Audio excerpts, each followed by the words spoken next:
پیارے بچوں، ایک دور دراز گاؤں میں جہاں وقت تھم سا گیا تھا، ایک چھوٹا سا خاندان رہتا تھا۔ اس خاندان میں ماں باپ اور ان کا 10 سالہ بیٹا علی شامل تھا۔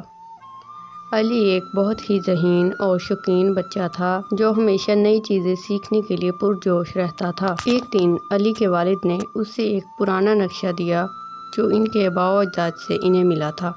نقشے پر ایک خفیہ خزانے کا نشان تھا۔ میں یہ خزانہ ڈھونڈ کر رہوں گا۔ علی نے فیصلہ کیا کہ وہ اس خزانے کو ڈھونڈے گا اور اپنے والدین کی مدد کرے گا۔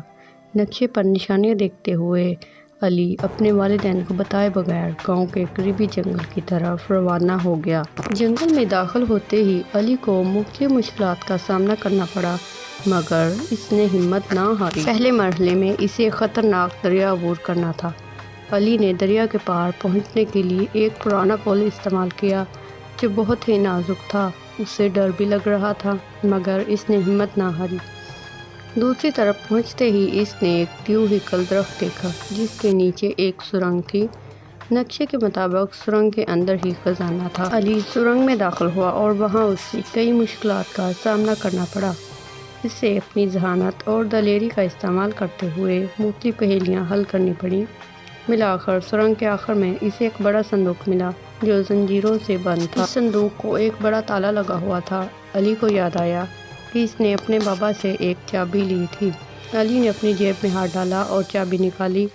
چابی نے صندوق کو کھول دیا اور اندر اسے سونے، ہیرے اور جواہرات کی بھرمار دکھائی دی، مگر ایک کاغذ بھی تھا جس پر لکھا ہوا تھا، حقیقی خزانہ دولت نہیں بلکہ علم اور محبت ہے۔ علی کو احساس ہوا کہ اس کا خزانہ یہ سونا اور ہیرے نہیں بلکہ اس کی تعلیم اور اس کا محبت بھرا خاندان ہے۔